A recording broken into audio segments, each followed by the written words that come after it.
Number 16. Clyde Forto and Amanda Ziminsky. In 2013, law enforcement in Staten Island, New York, accused a 26-year-old nurse named Amanda Ziminsky and her fiancé, 29-year-old Clyde Forto, of scamming 80 elderly patients out of a collective $675,000 by stealing their identities. According to prosecutors, Amanda stole pertinent files from her employer over a 5-year period and used that information to siphon victims' bank accounts dry, open fraudulent credit cards, and file tax returns without their knowledge. The couple bragged over Facebook posts about the lavish purchases they made with their money, which included expensive cars, parties at upscale clubs, courtside basketball tickets, field-level seats to Jets games, diamond Rolex watches, and tropical vacations. They even got engaged at Cinderella's castle during a Disney World trip that their victims unknowingly paid for. In a post announcing their engagement, Amanda gushed about how she truly felt like she was living in a fairy tale. Meanwhile, her patients' pockets were dry. The pair also bragged about scoring better NBA playoff seats than former NFL star Aaron Fernandez, and they made sure the whole world knew that they sat close to Jay-Z at a football game. Of course, like many young people who are blinded by money, they posted cliché photos showing off their bling while clutching giant wads of cash. Amanda even took the time out of her day to mention how seeing homeless people on her way to work reminded her just how blessed she was. We're not really sure blessed is the word for it, more like lucky she wasn't caught yet. But anyway, she received a long overdue reality check when she was let go from her job back in 2012 for falsifying her time card. An investigation was launched 6 months later after someone noticed a suspicious address change made on a victim's bank account. In just 4 days, the thieves had withdrawn over $25,000 from the account and bought front-row tickets at an NBA game. The activity was traced to Clyde Forto's home in the Bronx. From there, investigators connected him to Amanda Ziminsky, and they obtained a search warrant to eavesdrop on the couple's text conversations. Inside Amanda's BMW, they discovered over 20 stolen driver's licenses and over 50 fraudulent credit cards. Authorities quickly charged Amanda Ziminsky, Clyde Forto, and several others in connection to the theft ring. Clyde pleaded guilty to enterprise corruption and third-degree grand larceny as a hate crime and was sentenced to serve 3.5 to 10 years in prison. Amanda pleaded guilty to second-degree grand larceny and was given a 2 to 6 year prison sentence. Clyde's brother, Jerome Forto, was handed a year in jail for his role in the massive scam, while a fourth conspirator, Abdel Youssef, pleaded guilty to a reduced charge and spent only 9 months in jail. Number 15. Levi Watson. It may not seem like that big of a legal risk to show off a stack of $100 bills or an expensive item on social media, but if you do that often enough, the authorities might swing by your home and demand an explanation as to how you can afford your lifestyle, especially if you have no job. 29-year-old Levi Watson of Wolverhampton, England, learned this lesson the hard way back in 2016 when he attracted the attention of police with his many Instagram posts featuring Lamborghinis, Rolexes, exotic vacations, helicopter rides, and a literal bathtub full of cash. One photo with the caption, "This is what $100K plus looks like," showed off 3 Rolexes that dangled on the shift stick of a Porsche. On top of his absurd Instagram posts, Watson also made multiple rap videos which included at least one song about dealing drugs and swimming in money. Investigators eventually suspected that Watson was a drug dealer. When they questioned him, he claimed that he had no income and was simply living a quiet lifestyle, which they already knew wasn't true. 6 weeks after posting outrageous pictures, Watson was arrested along with 12 others in a large-scale bust targeting the drug ring he was supposedly in. He pleaded guilty to conspiracy to supply Class A drugs and was given 7 years in prison. In the United States, you can sometimes receive a reward for giving the IRS helpful information when it comes to suspected tax fraud. If you knew someone who was broke on paper but often seemed to have large amounts of cash on social media, would you consider sharing your suspicions with the authorities in hopes of getting a piece of the pie, or would you avoid snitching? Share your thoughts with us in the comments below. Number 14. Jana T Webb. It's not completely strange for people to brag that they're good at driving drunk, even if it is stupid. Jana T Webb just so happened to be one of those people when she boasted in a tweet back in 2021 saying, "If you ask me, I'm the best drunk driver ever." The young woman's words quickly backfired on her in one of the worst possible ways 2 months later when she was accused of killing 2 Pennsylvania state troopers and an innocent civilian while being intoxicated behind the wheel. Troopers Martin Mack and Brandon Siska were helping 28-year-old Reyes Rivera Oliveras when Webb allegedly came in and slammed into them with her car. According to investigators, she hit the victims with such force that they flew across the street and straight into the opposite side of the highway. Mack, Siska, and Rivera Oliveras were immediately pronounced dead at the scene. At the time of her arrest, Webb had a blood alcohol level of 0.16, which is twice the legal limit for driving in Pennsylvania. She was charged with 13 crimes, including third-degree murder, DUI, homicide by vehicle while driving under the influence, second-degree manslaughter of a law enforcement officer, involuntary manslaughter, reckless endangerment, and many more. The case is set to go to trial in December 2023. Number 13. Gypsy Rose Blanchard and Nicholas Goat John. Gypsy Rose Blanchard was only a baby when her mom, Dee Dee Blanchard, started telling everyone in their lives that their daughter had extreme health issues. And for as long as Gypsy could remember, she underwent one hellish medical treatment after another for the dozens of alleged ailments her mother claimed she suffered from. Gypsy could actually walk on her own, but Dee Dee forced her to use a wheelchair to sell the sob story. She could also eat and digest food normally, but Dee Dee convinced doctors Gypsy needed a feeding tube.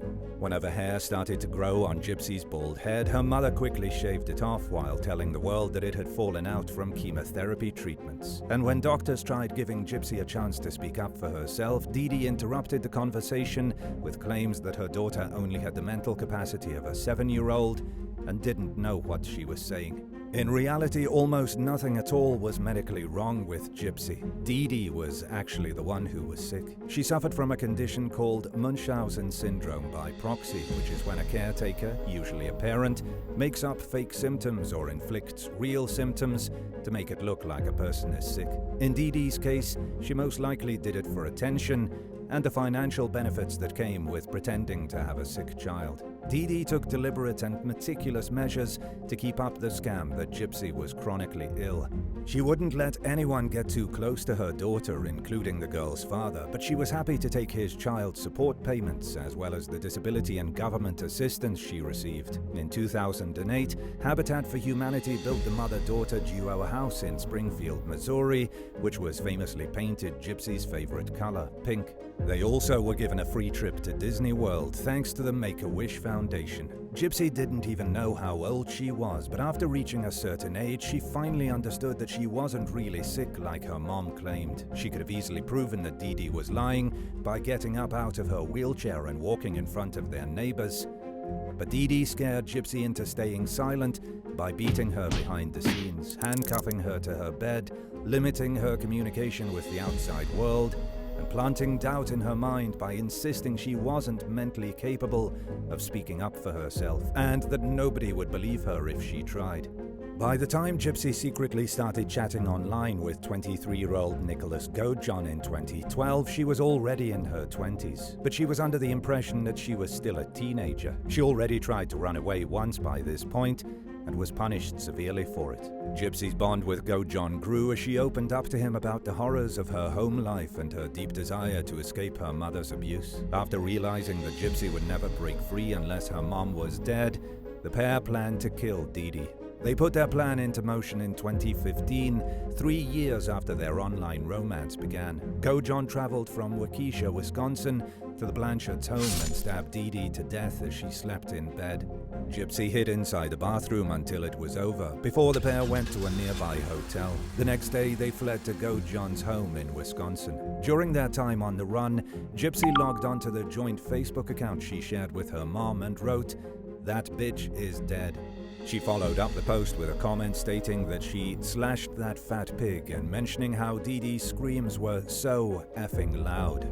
LOL. Neighbors and acquaintances of the Blanchards quickly went to their home after seeing the troubling post and alerted authorities, who found Dee Dee's body. People remained worried for Gypsy's well-being since, as far as they knew, she couldn't walk and was completely defenseless by herself. But all it took for law enforcement to trace the crime back to Gypsy and Nick was a little bit of detective work. The two were arrested a few weeks after Dee Dee's death.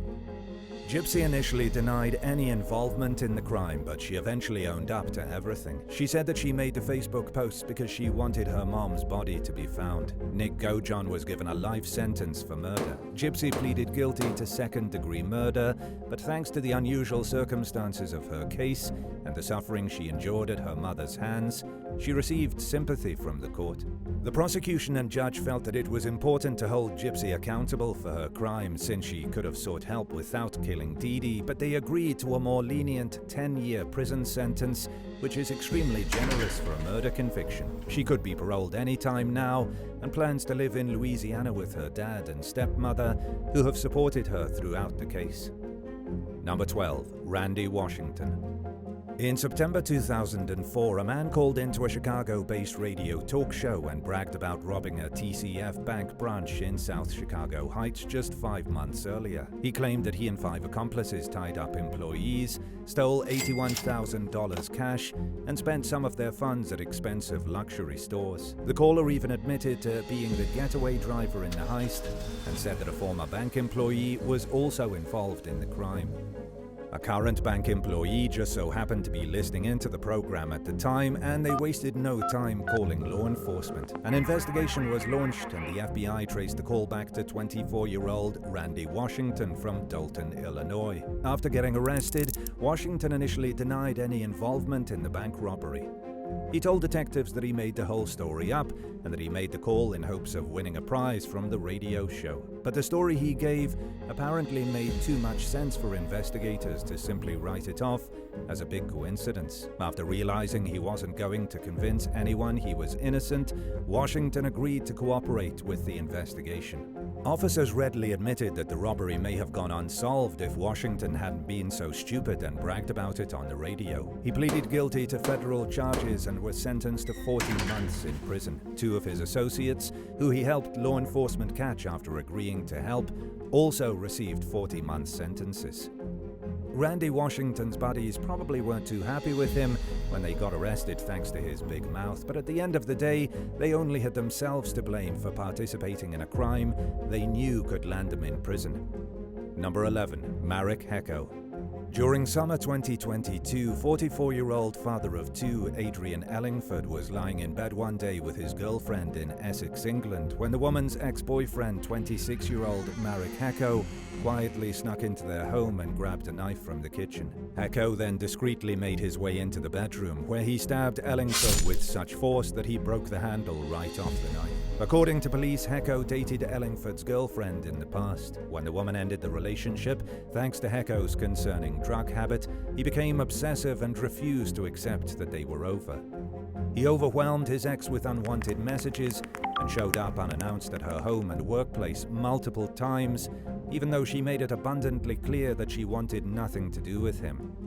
Hecko also stalked the woman's social media in an effort to find out if she was dating someone new and who that person could be. On the day of Ellingford's murder, Hecko purchased 2 bottles of wine. He drank one and left it at the scene, along with the knife handle, which luckily had his DNA on it. Truth be told, it probably wouldn't have been difficult for investigators to narrow him down as the prime suspect, considering his behavior leading up to the crime and the evidence discovered at the scene. But Hecko made sure law enforcement's job was even easier when he went back to the crime scene a few hours after the murder with an open bottle of brandy in his hand and started bragging about how he knew what had happened, while periodically stopping to take large swigs of alcohol. In a disturbing body cam video clip of the incident, the boozed-up killer was heard saying, "I know what happened. I know the people involved. I know what happened, and you need me to figure out what happened. If you don't have me, you don't know what happened." Hecko continued to slur his words as he dug himself into an even deeper hole, saying, "You're going to think about me, but it's not going to be me. because there's no proof. Not long after that, the footage showed Hecko getting arrested and put in the back of a police van. He was found guilty of murdering Ellingford and was later sentenced to life in prison with a minimum of 26 years before a chance at parole. Number 10. Kayla Irizarry. After realizing that they had no legal reason to detain 19-year-old Kayla Irizarry during a traffic stop in May 2018, police officers in Moses Lake, Washington, simply let the young woman go. They later got their hands on a warrant to search the vehicle in question and discovered a purse holding the young woman's ID and a handgun, which Irizarry was not allowed to have because she was what police described as a prolific felon. By the time it was found, though, she had already gone into hiding. During her brief time on the run, Irizarry apparently taunted the police department in a Facebook post, asking the public for help finding her. In a comment on one of the agency's posts, she reportedly bragged that she had gotten away.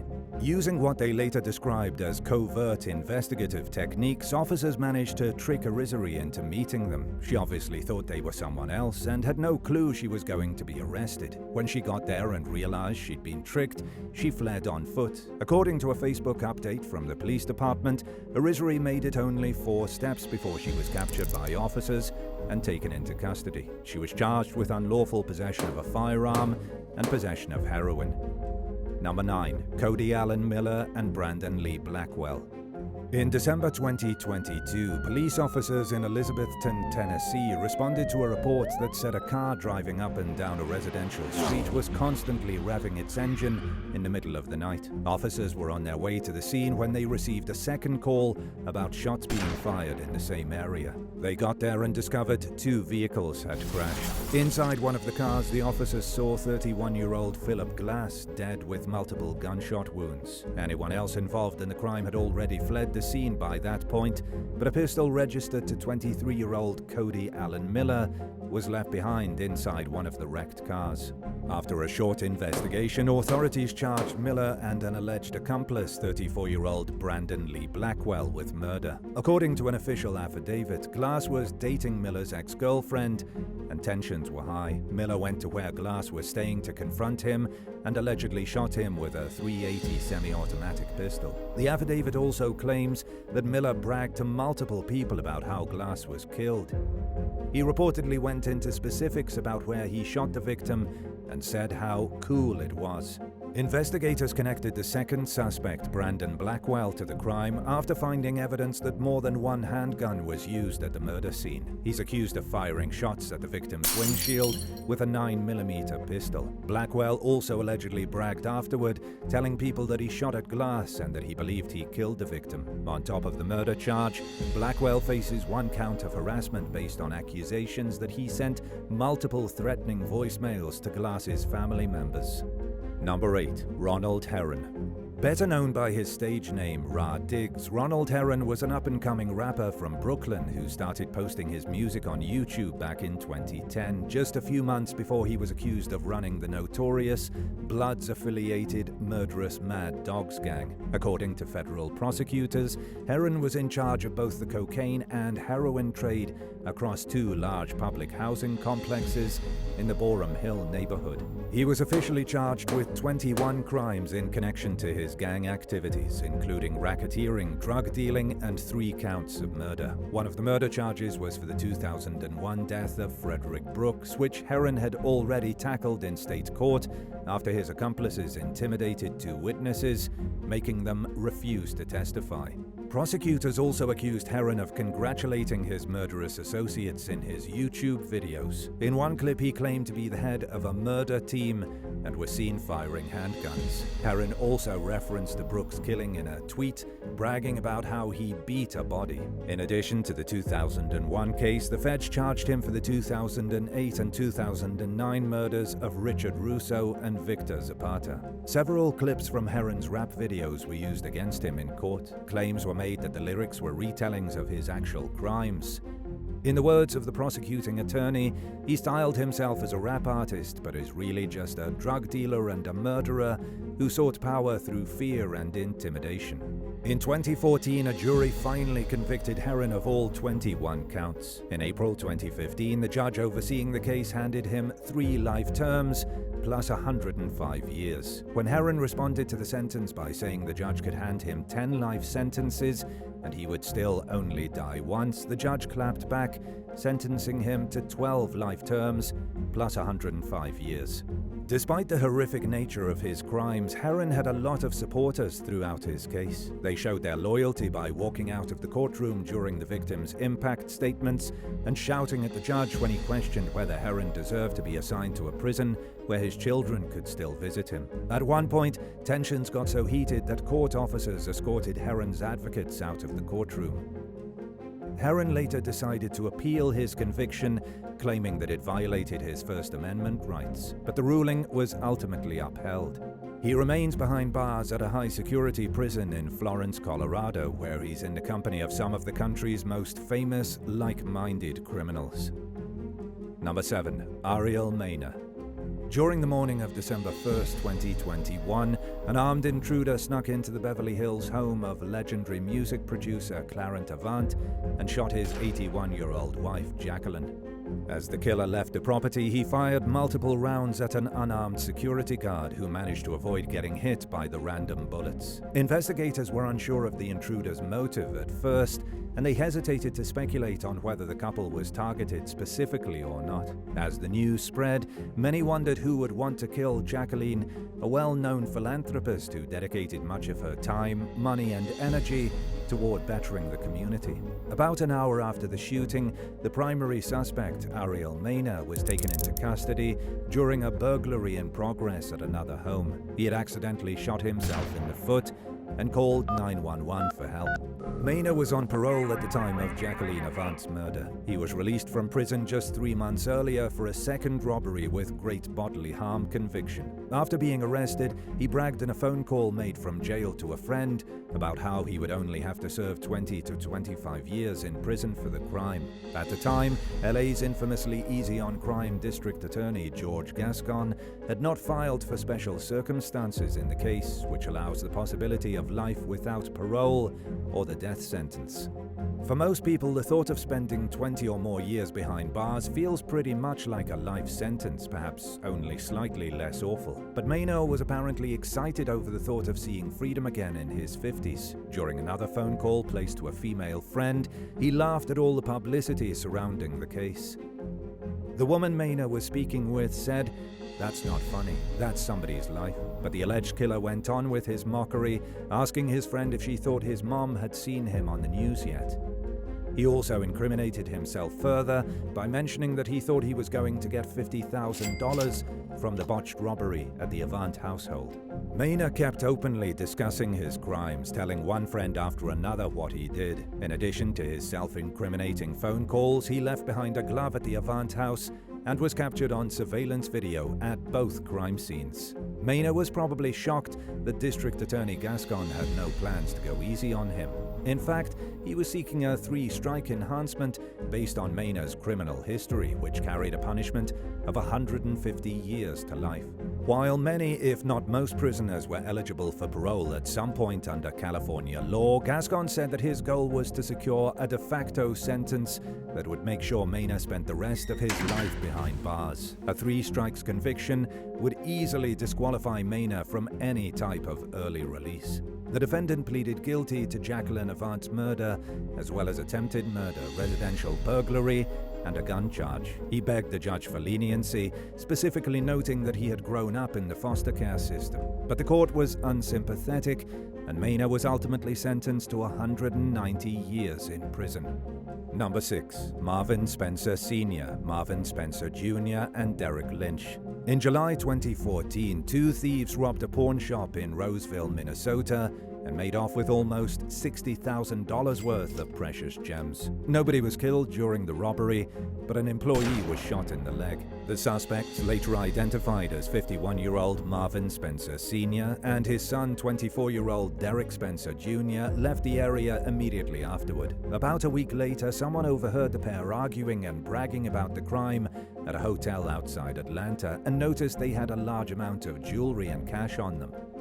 The observant witness Googled the crime and quickly recognized the men in the surveillance footage as the two they saw and heard earlier that day. In the video, Spencer Sr. was seen firing a gun multiple times while another man smashed the display case and grabbed as many valuables as he possibly could.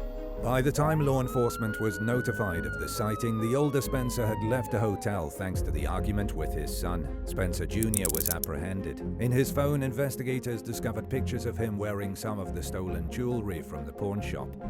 Authorities tracked Spencer to a house in Moline, Illinois, and took him into federal custody on suspicion of aggravated robbery, possession of a firearm, assault, and attempted murder. During questioning, he allegedly claimed that he didn't realize the gun he used in the robbery was still loaded until he pulled the trigger. In an unexpected twist, the man seen with Spencer Sr. in the surveillance footage was later identified as 51-year-old Derek Lynch. According to the Roseville police, Spencer Jr. was not actually directly involved in the robbery, but still bragged about it at the hotel in Georgia. He was released from custody, and Lynch was later charged with 3 counts of aggravated first-degree robbery. Number 5. Dale Scott Harris. Back in the mid-90s, gossip didn't spread nearly as fast as it does today, thanks to the wonders of the internet and social media. But word still traveled quickly, especially in small cities like Trinity, North Carolina, which was home to only 7,000 or so people at the time. 35-year-old Dale Scott Harris learned this lesson in 1994 when he was accused of killing a man and bragging about it. According to law enforcement, Michael Wade Beeson was accused of abusing a member of Harris's family. In a rare but not unheard of act of revenge, Harris went to Beeson's home and shot him dead in his front yard. On the way back to his house, Harris stopped at a video store in Thomasville and rented a few John Wayne movies. According to the clerk, he casually mentioned that he just killed someone. He also bragged to several other people about the crime, including his own brother. Naturally, someone contacted the police, and deputies quickly surrounded Harris's residence. When the suspect took a break from his movie marathon to use a neighbor's phone, they were already waiting to arrest him. He was taken into custody without incident and charged with Beeson's murder. In his VCR, deputies discovered the 1970 western Rio Lobo, which is about a conflict between John Wayne and a corrupt sheriff. During questioning, Harris admitted to the crime and even got a little teary-eyed. Investigators concluded that he decided to take the law into his own hands after Beeson was charged in connection to the abuse case involving a member of Harris's family. Ironically, Harris was facing similar charges in an unrelated incident that happened just a few months before he killed Beeson. During his trial for first-degree murder, Harris argued that he never actually meant to kill Beeson and that he committed the act in the heat of passion. The jury agreed and found him guilty of the lesser charge of second-degree murder. He was sentenced to a measly 11 years in prison. Harris's now estranged wife, Crystal Cyrus Harris, and another suspect, Donnie Edward Graves, pleaded no contest to being accessories to murder and were sentenced to 3 years of probation. The video store clerk who crossed paths with Dale Harris not long after Michael Beeson's murder had quite the interesting day at work, to say the least. For those of you who have had the pleasure of working in retail or customer service, what's the scariest situation you had with someone at your job? Tell us about it in the comments below, but be sure to subscribe first. Number 4. Christopher Paul Mayer. 32-year-old Michelle Angela Morales Nakaza was reported missing in March 2023 by her mom. A week or so later, a tipster contacted police and said they knew someone with information about Michelle's death. They sent investigators to a friend who revealed that Michelle had a toxic history with a 34-year-old man named Christopher Paul Mayer. The friend explained that Mayer told him he was going to kill Michelle multiple times. A few nights before, Mayer asked a friend to help him remove some surveillance cameras at a private property. Sensing that Mayer was up to no good, they refused to help. When the friend saw Michelle's missing person flyer a few days later, he grew even more suspicious of Mayer. The icing on the cake came when Mayer confessed to killing Michelle during a conversation with the informant. According to the source, Mayer said that he and Michelle were sleeping in a car when he suddenly woke up and noticed that his wallet was missing.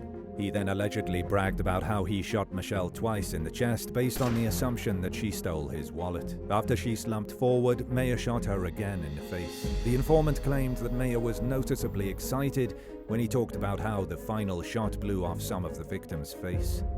Both the original tipster and the person they told law enforcement to speak to gave similar accounts of Mayo's crime. Using additional information provided by the informants, police found Michelle's body in the desert not long after. U.S. Marshals arrested Mayo at a Walmart and took him to the El Paso County Jail, where he remains behind bars to this day on suspicion of murder. Number 3. Benjamin Robinson and Daniel Hutchinson.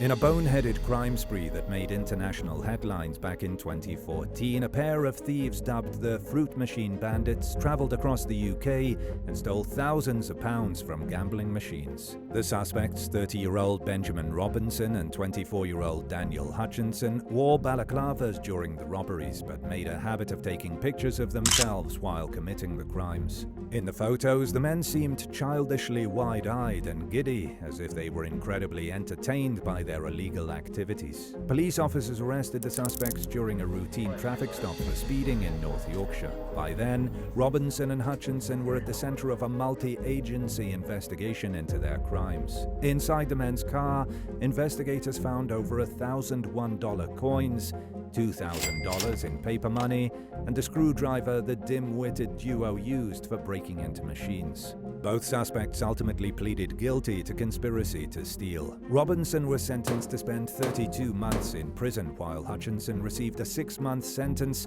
suspended for 2 years. Under the terms set forth by the judge, this meant Hutchinson would not serve any time behind bars, as long as he fulfilled all of the court's requirements, which included performing 120 hours of unpaid work and following certain rules for 2 years.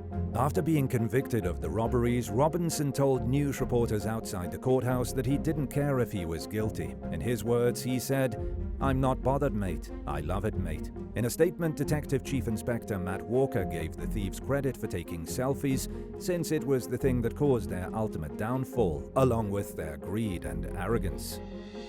Number 2. Brian Costa.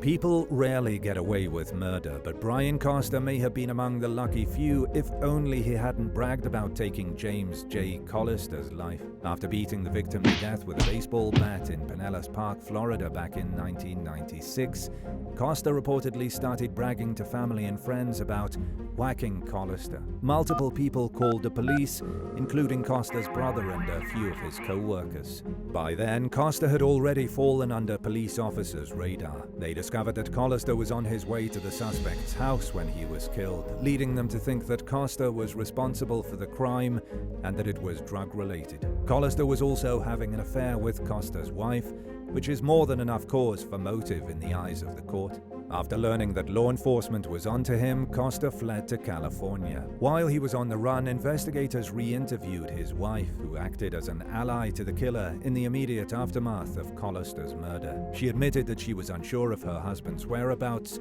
during the day of the crime.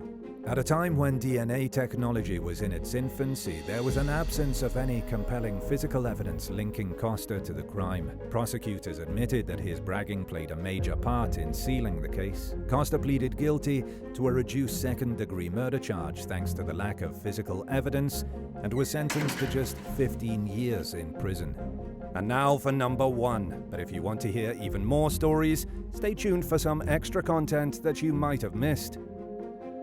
Number 1. Cameron Chanao Kim. In November 2019, while responding to a phone call about shots fired and a single-vehicle car accident late one night, police officers in Beaufort, South Carolina, found a blue Ford Mustang crashed into a tree with bullet holes in its rear window. Nearby, they discovered the car's owner, 20-year-old Ethan Bosworth, unresponsive, with multiple gunshot wounds. He was declared dead thanks to his injuries later that night. Inside Bosworth's car, investigators located his unlocked cell phone. It contained a Snapchat message from someone named Cam, along with several calls with the person, including one from just a few minutes before the first 911 call about the shooting came in. Authorities traced the contents and other evidence from the phone to 20-year-old Cameron Chanao Kim of Ladies Island and charged him with Bosworth's murder. During Kim's trial, prosecutor Mary Smith accused the defendant of being motivated by jealousy. In the days leading up to the shooting, Kim allegedly became convinced that his girlfriend was cheating on him with Bosworth. He also recently purchased a gun and, in the prosecution's words, was anxious to prove his street cred. Smith even went as far as describing Kim's desire to look tough as a sick fantasy that he needed to fulfill. After a day of drinking and smoking weed, Kim challenged Bosworth to meet up. He set out on foot and shot the victim as soon as his vehicle pulled up. Kim later bragged to his friends about the crime. He was convicted of the charge and received a 45-year prison sentence for murder. His projected release date is in 2064, at which point he'll be well into his 60s. Number 12. Nikki Secondino. All hell broke loose at an apartment building in Brooklyn's Bensonhurst neighborhood early one morning in 2023. A resident overheard her neighbor, 61-year-old Carlo Secondino, screaming for help. Carlo's daughter, 22-year-old Nikki Secondino, banged on the woman's door and demanded help. The neighbor opened her door to find a hallway spattered with blood. Not wanting to get involved for obvious reasons, she immediately went back into her apartment and dialed 911. Responding officers found Carlo dead and his 19-year-old daughter, Liana, clinging to life. Lana was rushed to the hospital in critical condition. Meanwhile, Nikki claimed that a pair of burglars had broken in and attacked her father and sister. The NYPD launched a manhunt, only to call it off hours later after they began to strongly suspect that Nikki was lying. There were no signs of forced entry into the apartment, and a window had been broken from inside. A neighbor told the New York Daily News that Nikki and Carlo had a volatile relationship and could often be heard fighting. Several other people made similar statements, including a co-worker of Carlo's and a local exterminator, who said that the fights between the father and daughter sometimes became physical. Despite these issues, people who knew the family said that Carlo tried to do what was best for his daughter, who is transgender. And although he espoused some markedly right-wing views on social media, he supported and paid for Nikki's transition. After Carlo's murder, police noticed cuts on Nikki that were consistent with a knife slipping in someone's hand during a stabbing. During questioning, she allegedly confessed to murdering her family in cold blood, after being told that she had 30 days to move out and learning that they planned to pursue a restraining order against her. Authorities charged Nikki with murder, attempted murder, and criminal possession of a weapon. She's currently being held at Rikers without bail and could face life in prison if convicted. Number 11. Joanna Deni. 48-year-old property developer Kevin Lee was found dead in a ditch outside Peterborough, England in March 2013. He had been stabbed multiple times and dressed in a black sequin dress, as if to emasculate him even in death. A few days later, the similarly murdered remains of 31-year-old Polish national Łukasz Labaszewski and 56-year-old John Chapman were found near the village of Thorney. All three men had one woman in common: Joanna Deni. Kevin Lee was Deni's landlord and lover. Łukasz Labaszewski had recently met her at a bar and drank with her, and John Chapman was her roommate. Police traced the murders to Deni after finding Lee's body. They soon learned that she had carried out her crimes with the help from an accomplice, who was identified as 47-year-old Gary Stretch. Deni killed the three men over a 10-day span. After claiming her third victim, she stabbed two male dog walkers at random. One of the last two victims, John Rogers, was stabbed over 40 times. He and the other dog walker survived, and Deni fell short of her stated goal of killing 9 men in order to be like Bonnie and Clyde. Gary Stretch and another alleged accomplice, 36-year-old Leslie Layton, claimed that they only went along with the crimes out of fear. A look into Deni's past revealed a troubling pattern of addiction, crime, and profound mental illness. While being booked into custody, she joked around and laughed like it was any other day, and even flirted with a male officer. Deni told police that she targeted men specifically and avoided killing women, especially women with kids. She admitted to killing the victims for entertainment and said that the first 3 murders left her with a craving to continue killing. After discovering her plan to escape custody by cutting off a guard's finger and using his fingerprint to get through the security system, jail staff put Deni in solitary confinement where she remained for 2 years leading up to her trial. She ultimately pleaded guilty to all 3 murders and was sentenced to life in prison. In a relatively rare move in Britain's criminal justice system, the judge imposed a whole life order, which means that Deni will remain behind bars until her dying day. Number 10. Dustin Lee Honkin and Angela Johnson. In 1992, Dustin Lee Honkin became one of the biggest methamphetamine producers in the United States. He set up shop in Arizona and routinely trafficked the drug to 2 dealers in his hometown of Mason City, Iowa. Within a year of starting the operation, Honkin and his best friend, Tim Cutcomb, were nabbed on federal drug trafficking charges. Like almost any other major drug case, prosecutors were relying on testimony from one of Honkin's dealers, Greg Nicholson, to secure a conviction. Authorities had previously arrested Nicholson after finding a large amount of meth in his house. He agreed to turn into the state's witness and help gather evidence against Honkin in exchange for leniency. After finding out that Nicholson had worn a wire during a conversation about a drug deal, Honkin was livid. And just like that, Nicholson, his girlfriend, Lori Ann Duncan, and Lori's 2 kids vanished. Without Nicholson's testimony, the government's case against Honkin was severely weakened. But the feds weren't going to back down without a fight. They soon began to target Honkin's other main dealer, Terry DeGuse, who also conveniently disappeared before he could testify against Honkin. Without any more witnesses to help with the case, the government was left with no choice but to drop the charges. Honkin and Cutcomb went back to manufacturing and selling meth, but were busted again in the fall of 1995. This time, Cutcomb cooperated with authorities and gathered evidence of Honkin admitting to murdering the 5 missing witnesses. And he was planning to kill several more people in connection with the new drug case. In one chilling recording, Cutcomb asked Honkin if the fact that he was a killer bothered him. He said no, that he didn't even think about it. Honkin pleaded guilty to the drug charges and was sentenced to 27 years in prison. The judge declined to rule on whether he was involved in the witness disappearances. A breakthrough in the case finally came in 2000 after a jailhouse informant convinced Honkin to draw maps of where he buried the missing bodies. Around the same time, Christy Gorbat, a former friend of Honkin's girlfriend Angela Johnson, went to the police to share what she knew. She was too scared to speak up before, but her conscience could no longer allow her to remain quiet. Investigators learned that Angela Johnson went to Nicholson's house pretending to be a saleswoman. Honkin barged in from behind her, and they forced the first 4 victims into a car at gunpoint. The couple drove the family out to a secluded area and executed them in cold blood.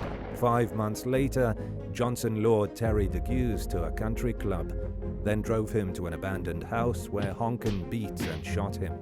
7 years later, the remains of all 5 victims were recovered, and Honkin and Johnson were federally charged with multiple counts of murder. They were both found guilty and sentenced to death. Honkin was executed by lethal injection in 2020 after exhausting all his appeals, while Johnson's sentence was eventually commuted to life without parole.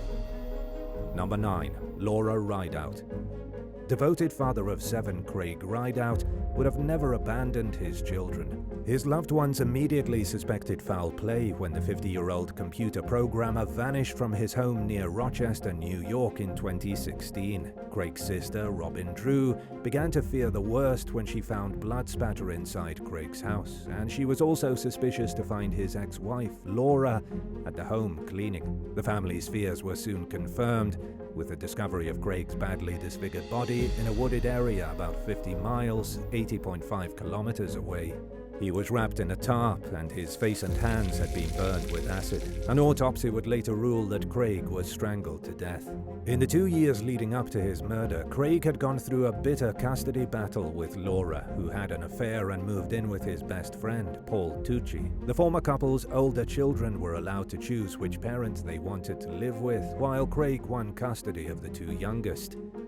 This became a problem for Laura when she and Tucci made plans to move to North Carolina and failed to get Craig's or the court's permission to take the 2 youngest kids with them. So it's no surprise that both police and Craig's family immediately suspected Laura and Paul of being involved. Their suspicions heightened when cops ran into Craig's two adult sons, Colin and Alexander, while they were disposing of some garbage bags at a local pond called the Devil's Bathtub. Inside the bags, police found empty bottles of cleaner, gloves, bloody clothing, and some other items. Forensic analysis connected the evidence to the brothers, as well as Laura and Paul. Law enforcement recovered surveillance footage of Paul Tucci's car and Craig's van heading in the direction of the crime scene. They also found videos of Laura and Paul buying a large amount of cleaning supplies, which the couple claimed they used to clean their house before moving. Authorities charged Paul, Laura, Colin, and Alexander with murder and various other charges surrounding Craig's death. During the trial, prosecutors described how Laura had allegedly turned several of the children against Craig. Just days before Craig's murder, after he refused to allow Laura to take the younger children to North Carolina, Colin had emailed his father, accusing him of being manipulative and abusive. A few months earlier, Colin and Laura had exchanged text messages with plans to have two of the other kids stage an incident in an effort to get Craig's custody taken away. Their plan involved provoking Craig's temper and capturing evidence of his reaction to prove that he was an unfit parent. And these attempts clearly did not work because Craig still had custody of the kids when he was killed, making it easy for prosecutors to establish a motive in court. All four defendants were tried together, and each defendant's attorney pointed the finger at their co-defendants during the trial, causing the family's initially united front to collapse. The jury acquitted Paul Tucci of the charges, found Alexander Rideout guilty of tampering with evidence, and convicted Laura and Colin Rideout of second-degree murder. Laura and Colin were sentenced to 26 years to life in prison. Alexander received a 2 to 8 year sentence, which he has finished serving, and Tucci walked free. Number 8. Stephen Michael Cook Jr. Stephen Michael Cook Jr. arrived home one evening in April 2000 and found his girlfriend, 24-year-old Heidi Bernat-Zykowski, dead and bleeding on the floor of their Dundalk, Maryland townhouse. When police arrived, they found him in hysterics as he cradled Heidi's lifeless body in his arms. She had been strangled and cut across the throat. Detectives noticed that the home looked ransacked, yet there were plenty of valuables that hadn't been taken, leading them to suspect that the scene was staged to look like a robbery gone wrong. On the wall in pink lipstick, the killer had written "Number 1, and investigators weren't sure if it had a hidden meaning or if it was put there in an attempt to mislead them. During questioning, Cook adamantly denied any involvement in Heidi's murder. He said he picked her up from her job at 5 o'clock in the evening and took her home because she had to use the bathroom. He didn't want to wait for her, so he left again on his own to run some errands. Cook insisted that his relationship with Heidi was going well and provided documentation to prove his alibi. But investigators were troubled when they learned that the couple had hefty life insurance policies, despite having very average jobs. Cook worked part-time at a Lowe's home improvement store and Heidi was a secretary, yet their policies were for $900,000 and $700,000. Police also learned that the relationship between Stephen and Heidi wasn't as picture-perfect as he made it sound. In fact, while they once had plans to marry, things had become rocky and Heidi had been thinking about leaving Stephen. But without enough evidence to implicate Cook, the cops had no choice but to let him go for the time being and focus their efforts elsewhere. Shortly before the murder, Heidi had answered the door to a stranger who said he wanted to start a neighborhood watch program. She didn't recognize him, and she got bad vibes, so she ended the conversation quickly. After going back inside, she made a drawing of a distinctive tattoo she had noticed on the man's forearm, just in case, God forbid, the need to identify him ever arose. All leads ran dry, and the case went cold. 11 years later, DNA technology had come a long way, and detectives decided to run the crime scene evidence to see if they could get a hit. To their complete shock, they obtained a profile that matched to a man in Colorado named Alexander Bennett, who also had a tattoo matching the drawing Heidi had made years earlier of the creepy neighborhood watch guy. Police flew to Colorado and interviewed Bennett, who said he ended up living on the streets in Maryland after his friends abandoned him on their way to a concert. When confronted with the DNA evidence, which came from beneath Heidi's fingernails, Bennett claimed he was attacked by a crazy woman at a bus stop. But one of his friends told investigators that Lewis had admitted to stabbing someone and he was arrested on suspicion of murder. Bennett finally decided to talk at the 11th hour, right before his trial was about to start. He admitted to killing Heidi and implicated his friend and the prosecution's star witness, Grant Lewis, claiming that the men traveled to Baltimore after being hired as hitmen by Cook. The men had advertised their services online in hopes of raising enough money to open their own nightclub. Cook never paid the $60,000 he had promised to Lewis and Bennett for the hit, and he only received 20% of Heidi's life insurance payout after being sued by her family. In exchange for his cooperation, Bennett was convicted of murder and sentenced to 30 years. Lewis and Cook were both found guilty and sentenced to life without parole. Cook unsuccessfully appealed his conviction and continues to maintain his innocence as he pursues another appeal through the Supreme Court. Number 7. Amy Pressmeyer and Billy Hoffman. When 21-year-old Ricky Cowles began dating Amy Pressmeyer in 1997, his parents disapproved because of their age gap and banned Amy from coming over to their property. So Ricky rented his own place in Lancaster, California, and it wasn't long before Amy moved in. She soon began to move her friends in, and the condo became known as a party house, which Ricky wasn't too crazy about. By the time Amy discovered that she was pregnant, sparks between the couple had started to fizzle. Amy's friends were still staying at the condo, even though Ricky wanted them gone, and he disapproved of their drug use. He began to think maybe Amy wasn't the one for him after all. But he felt a responsibility toward his unborn child, and he believed that making his relationship with Amy work was a part of fulfilling his fatherly duties. Ricky and Amy vowed to work on things and made plans to have some time alone together one August evening. Despite these plans, Amy went to the fair with some friends, then returned home with her friend Sarah Chapin. The young women went upstairs to find Ricky bludgeoned and shot in the head. He was clinging to life, but was unable to tell paramedics who attacked him. Emergency responders airlifted him to the hospital, where he underwent emergency surgery but succumbed to his injuries. Ricky's family found Amy's behavior odd. In a 2023 Dateline interview, his mother recalled hearing her son's pregnant girlfriend say her final goodbyes to Ricky and expressing her disappointment about how he had promised to buy her a car for her birthday. But the case languished for months without any suspects being identified.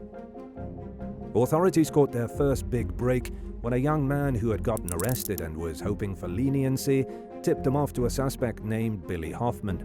Within days of the murder, Hoffman had bragged to multiple people about being the shooter, yet nobody had come forward. He was arrested in April 1998, roughly 7 months after the crime, and denied any involvement in the crime, but was convicted of murder. Hoffman was sentenced to life without parole, and while this marked a major step toward justice for Ricky, his family didn't believe Billy committed the murder on his own. He had no reason to. Billy and Ricky didn't even know each other, despite having mutual friends, yet he hadn't implicated anyone else in the crime. Suspecting that he killed Ricky for someone and protected that person's identity, Ricky's loved ones spent years hoping for the next big break in the case. It finally came in 2002, when they received a letter from Billy Hoffman containing a full confession. He wrote that he had killed Ricky at the urging of Amy Pressmeyer and her friend, Jennifer Kellogg. In a tearful interview with Dateline reporter Keith Morrison, Hoffman admitted that he agreed to commit the shooting because he wanted to be cool and emulate the gangster rap he was listening to at the time. In the years since, he came to deeply regret his actions and their impact on the victims' loved ones. Ricky's family turned the letter over to law enforcement, and after 3 more years of investigating and turning up new information, authorities charged Amy and Jennifer in connection with the murder. The 2 women were put in a jail cell together, unaware that it was wired and recording their conversations. Jennifer refused to say much, but Amy was captured whispering about the idea of killing Billy Hoffman, so he couldn't testify against them as the prosecution's star witness. But that never happened, and in 2007, the decade-old case finally went to trial. Amy maintained her innocence, arguing that she had no motive for killing Ricky. But the jury found her guilty, and she was sentenced to life without parole. Jennifer Kellogg took a deal and pleaded guilty to voluntary manslaughter and solicitation of murder. She was sentenced to 17 years in prison. In a shocking twist, Billy Hoffman was released on parole in 2020 due to a new state law granting new consideration to youthful offenders. Amy also applied to benefit under the new law, but for now she remains behind bars with an earliest possible parole date of 2029. Number 6. Mario Fernandez Saldana. While driving down a wooded road in Jacksonville Beach, Florida in February 2022, 33-year-old Microsoft executive and father of 4, Jared Bridegan, spotted a tire in the middle of the road. When he got out to move it, someone gunned him down in a fatal ambush he never saw coming. His daughter was in the car when it happened. Suspicion immediately turned to Bridegan's ex-wife, Jana Gardner Fernandez. Although the former couple had been divorced for 7 years, their battles over money and custody of the 2 children they shared were never-ending. Jana denied any involvement in her ex-husband's murder, but remained on law enforcement's radar as they chased down leads in search of the truth. In January 2023, authorities announced the arrest of 61-year-old Henry Tenen, who was a tenant of Jana's current husband, 34-year-old Mario Fernandez Saldana. According to prosecutors, Tenen pulled the trigger in the shooting. He took a deal and pleaded guilty to second-degree murder in exchange for his cooperation against his co-conspirators.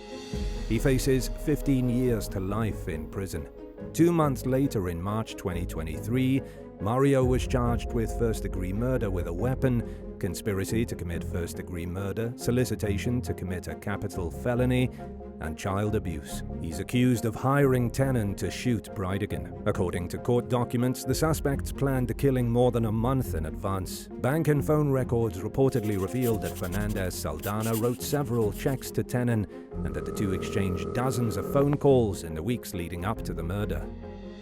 Prosecutors have made it clear that they intend to seek the death penalty against Fernandez Saldana, an announcement that came on the heels of a new state law that only requires 8 out of 12 jurors to vote in favor of death in order to impose the sentence. For many, questions linger about Jana Gardner Fernandez's possible involvement in the crime. Her attorney declined to comment, and the investigation is ongoing. In the meantime, sources told News4Jax that she has moved to Washington State to be near her family. Number 5. Colin Dudley. Colin Dudley had a live-in girlfriend and didn't want children, but he reconnected with his ex-girlfriend Cassandra Cantrell. Things happened between them, and 33-year-old Cassandra became pregnant in 2020. She was excited to be a mom, and she was under the impression that Colin planned to take responsibility for his role as the father. In reality, he was desperately looking to escape it in any way possible. Cassandra had a best friend and was close with her mother, yet neither of them had any idea where she was when she disappeared the day before her first ultrasound. She was last seen driving away from her mother's house near Tacoma, Washington. Her social media activity also stopped that day, which was highly out of character.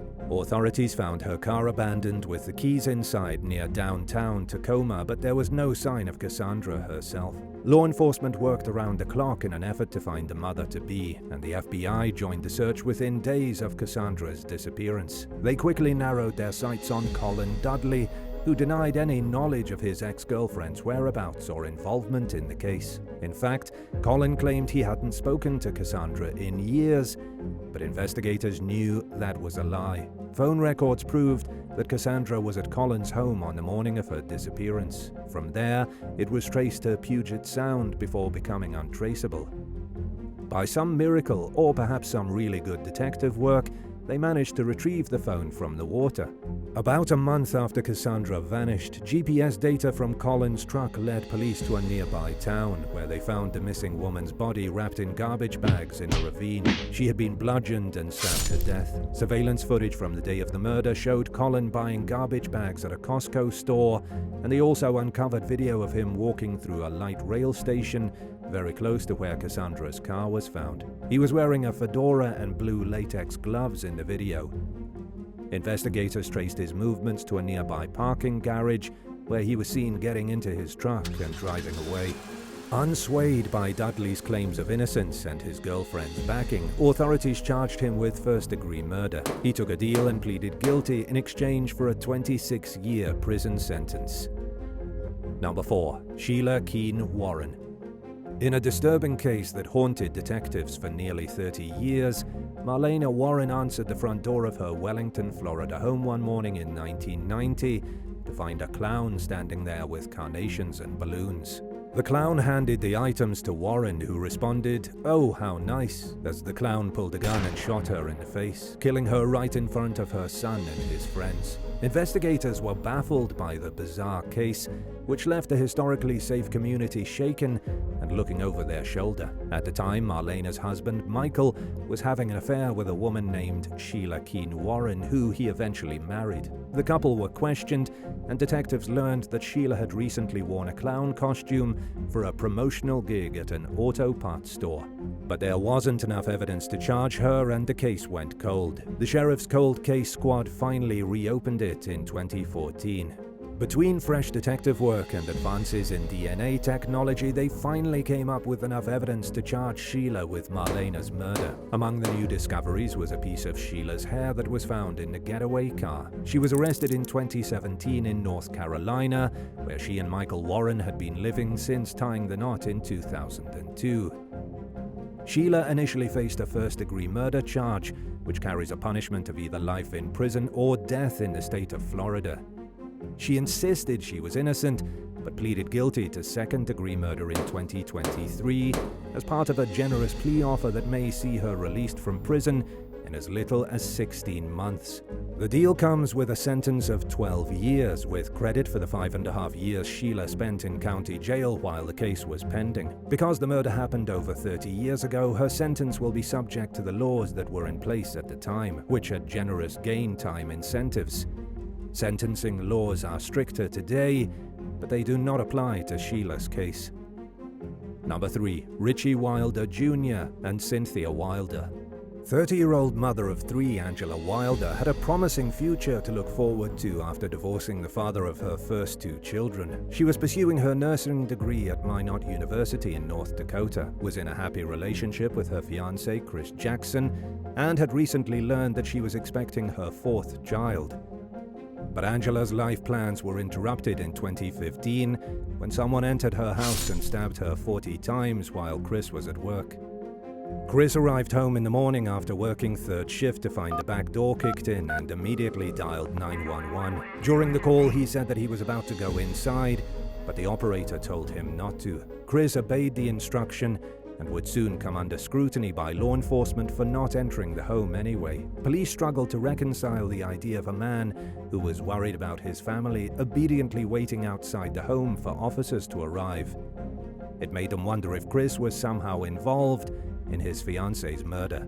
But he insisted he wasn't, and told investigators that Angela had been nervous about staying home alone when he left for work the night before. She thought she had heard someone tampering with the front door the previous evening and had recently felt like she was being watched. After confirming Chris's alibi, detectives moved on to the next name that popped up on their list, Angela's ex-husband, Richie Wilder Jr. They had overheard Chris mentioning Richie during a phone call he made in the interrogation room, and would soon discover that Angela and Richie were entangled in a vicious custody dispute over their 2 children at the time of the murder. What's more, Richie had been kicked out of the military for domestic violence during their marriage.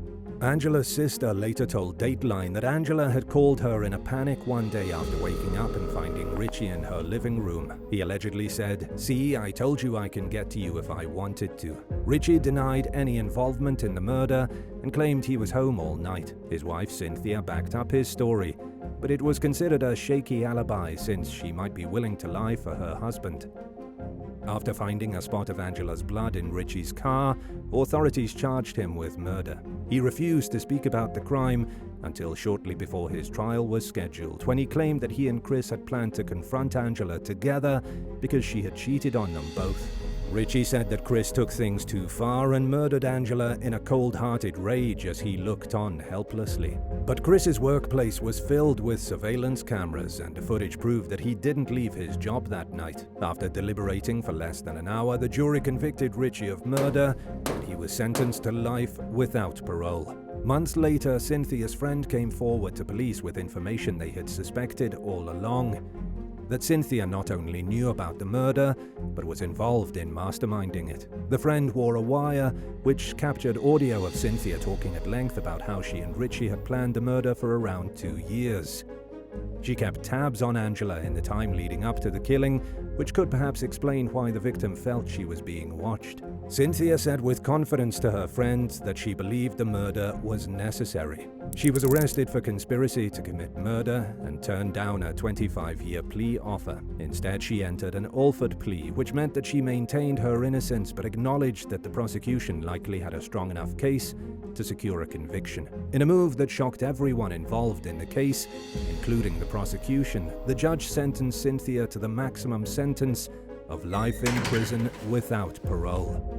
Number 2. Nicholas Firkus.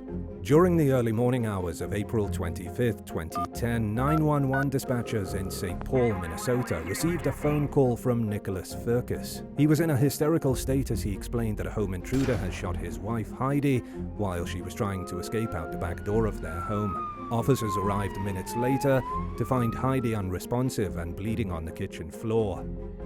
She had been shot in the head and was pronounced dead at the scene. Nick had a gunshot wound to his leg and survived. During questioning, Nick Firkus claimed that 1 or 2 intruders broke into the house. At the time, he wasn't sure what they looked like, but he would later describe one of them as a tall black man. Nick said he grabbed his gun and he and Heidi made a run for it, but the burglar managed to wrestle the gun away from him and shot Heidi. Investigators' ears perked up when they learned that the couple was about to lose their home to foreclosure. In fact, they were supposed to move out the very next day. It would later be revealed that Heidi had no idea they were in financial trouble. Nick handled all the bills and had kept the foreclosure a secret from his wife. The case went unsolved for several years. In 2012, Nick remarried. His new wife, Rachel Firkus, later told 2020 that she initially felt bad for her husband over the trauma of losing Heidi, but she discovered and noticed that they were late on their property taxes and were facing foreclosure, something Nick had not told her about, and began to see a pattern of behavior that made her suspect that her husband may have been involved in Heidi's murder. In addition to being reckless with money, Nick was a habitual liar to the point where he lied about things that it made no sense to lie about. Not wanting to be Nick's next victim, Rachel divorced Nick and began speaking with law enforcement about Heidi's case. In the meantime, the FBI got involved and re-examined some of the evidence in hopes of spotting something that was missed during the initial investigation. In 2021, authorities concluded that they finally had enough evidence to arrest Nick and charged him with murder. He stubbornly maintained his innocence throughout his trial, and even after he was found guilty, and he continued to receive support from his friends and family throughout the trial. Nick Firkus was sentenced to life in prison without parole. Number 1. Brandon Thiesfeld.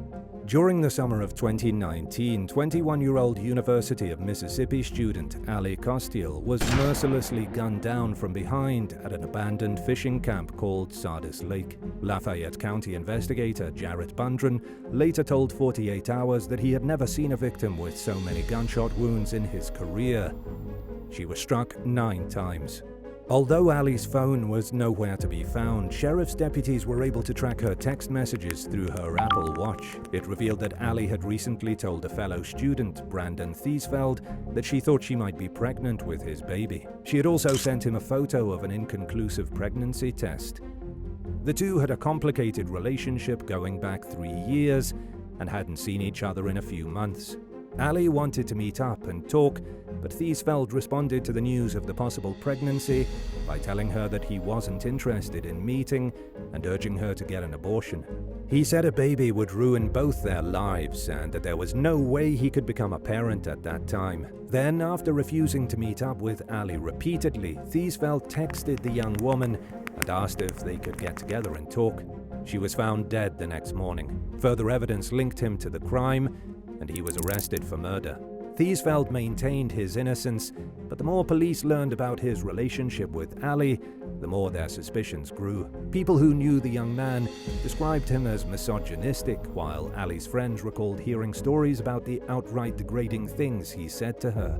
Most people agreed that Ali wanted a serious relationship, but that Thiesfeld wasn't interested in one. In fact, the two had never officially dated, despite their ongoing involvement with one another. Speaking with 48 Hours, Ali's friends and family described how she hoped to meet a southern boy while away at college, preferably a future husband who she could see herself someday having kids with. She limited what she shared about Thiesfeld, but it was clear after she met him in 2016 that she was smitten. Perhaps she was blinded by love and continued to see Thiesfeld as the southern gentleman she had been looking for, even after it became clear that he wasn't the right person for her. Regardless of what kept the two coming back to one another for more, it ended in needless tragedy, with one life taken and another ruined. Thiesfeld pleaded guilty to first-degree murder and was sentenced to life in prison. He apologized to Ali's family in court, but never revealed his motive, leaving her loved ones to speculate that he wanted to make sure that she didn't have his baby. Thanks for watching. If someone you knew bragged about committing a robbery, would you contact the authorities or stay out of it? Let us know in the comments below.